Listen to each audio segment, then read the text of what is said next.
If you need any Xbox or PlayStation codes or anything gaming related, check the referral links down in the description. They'll take you to g2a.com. They already have a discount on most of their goods already, and with the code CHES at checkout, you can get yourself an extra 3% off as well. Hey guys, how's it going? Ches back again, and welcome to episode number 84 of the Career Mode Road to Glory here on FIFA 15. We're in the transfer window in the start of the BPL season, our first BPL season. It's season number 4, and we're getting underway by rather unshockingly rejecting offers for Fabian Casada. I've been told in the comment section of the previous video it's Casada rather than Casada, so I will try and alter the way that I say his name, but obviously for an entire season I've been calling him Casada, so it might take me a while to transfer across to Casada, but I'm sure we'll get there. I always like to try and get my pronunciations right if I possibly can, and if you guys correct me in the comment section to a player that I'm perhaps not pronouncing correctly, then I will try and alter the way that I do it. But obviously, as you can see here, we're putting in some offers for those youngsters that actually look really promising that we looked at yesterday in the kind of transfer targets video. There are a couple of strikers, a couple of centre mids, and actually a very, very fast wide player who's 17. This guy, Nicholas Spaulding, looks very, very good. He's wanting between £7,000 and £8,000 a week though at the minute, so I'm going for these cheaper guys. They want between £2,000 and £3,000 a week at present, and then once we are able to move on a couple of players, I'll be able to bring in that wide youngster Nicholas Spaulding and a goalkeeper as well, which is the plan.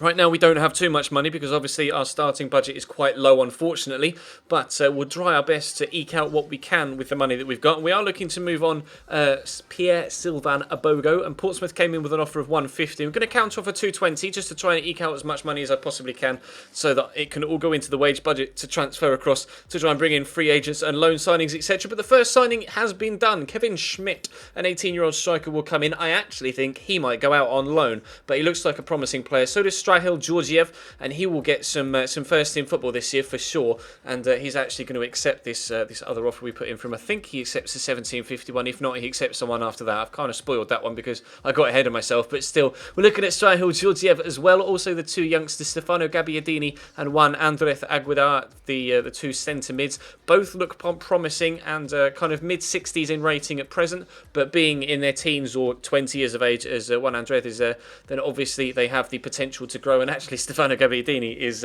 20 as well, but obviously the two strikers we looked at are 18, the wide player is 17, and we do have a couple of good youngsters in our squad already with the likes of Fabian Casada and of course Jenkins Chikawi as well. We do get an offer in here for Fabian, and unfortunately for Braga, we are going to turn it down. 1.2 million when he's valued at £775,000. But obviously, he was our top goal scorer last year, and he will be staying most definitely. We're getting actually loads of offers in for him in this window. Again, he's kind of taken over from Kwesi Appiah. We used to get loads of bids in for Kwesi and not many in for Tom Elliott. Now we get in loads in for Fabian and not many in for Kwesi. Whilst I'm still trying to sell on Tom Elliott, but I'm not getting any bids for him whatsoever. Come in with 800 grand for Fabian, but again, going to be turning that down, obviously. I am starting to think that maybe I might part with Kwesi Appiah because of the signings of Georgiev and Kevin Schmidt, the other young striker we brought in. I'm thinking I might be willing to let Kwesi go only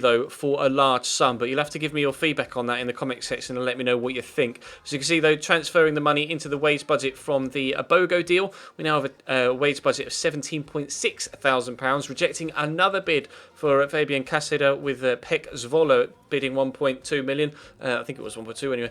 Stad Reims offer 1.9 for Kwesi, but he's valued at 1.7, and I don't quite think if I am going to let him go, I won't let him go for anything less than 2.3 at the minimum. So anyone that wants him will have to bid high, and bid very high actually, above what he's valued at, for me to even consider selling him. But he is probably the player of the few that are valued at that amount. He's probably the one of that lot that I would probably consider selling first. So we'll have to wait and see what happens with that. And obviously, if you guys don't want me to sell him, then I won't. But as you can see, more offers for Fabian Casada, but we're letting him go, or we're keeping him on, sorry. One player we do definitely want to get go is Lucio Reza. He's on £6,000 a week wage-wise, and that £450,000 price tag will actually come in handy as well once transferring that into the wage budget. So trying to get him out, trying to get Tom Elliott out, and Josh Coulson, and we'll have to wait and see. I'm sad to let Josh go, but there are plenty of better players out there now, unfortunately, at the BPL level. So he does look like his time at the club is coming to an end. But we are looking at a squad report now because, of course, it's a Monday. So we'll end with a squad report. Mehdi Zafane is our new right back that we brought in from Lyon, and he will stay at right back as our first team right back. We do potentially want to perhaps replace Ivan Santalan, but as in replace him in the first team, but not replace him in the club, so to speak. So he dropped to the bench rather than being my first team left back. But again, it's a case of freeing up the finances, which unfortunately has been the case throughout the entirety of this series. I don't want to use a financial takeover though, because of the same reasons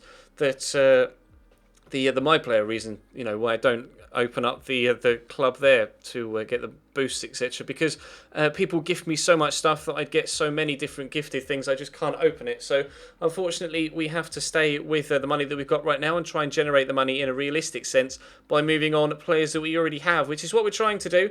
And we'll find out over the course of the next in-game month or so whether we're actually going to be successful in doing that or not. But we actually have two very, very big friendlies coming up on the horizon.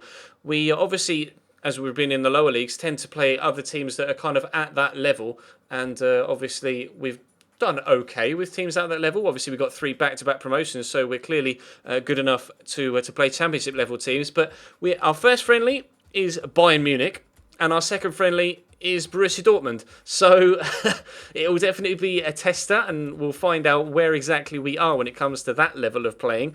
But obviously we got hammered by Chelsea last season 4-0 in the Cup, so we know that we're not necessarily at that standard, or we weren't then, but maybe we might have made some slight improvements now. But again, in pre-season, it's not necessarily going to be played at 100 miles an hour consistently. The tempo will be slightly lower than an actual competitive game. And then the third friendly is against Caen from the French leagues, which should be slightly easier, although they too are a top division side, although probably if they were in the English leagues, they'd be kind of mid-table championship type side, if not top of League One. So just in player ability wise, so it should be okay for that one. But I'm actually quite looking forward to pitting myself against Dortmund and against against Bayern Munich. Sorry, the first game of which will come on Wednesday when the next episode of this series goes up. But of course, there was a Inter Milan career mode episode uploaded earlier on today, and I think it was transfer deadline day this afternoon in that particular series. I was streaming Football Manager again tonight.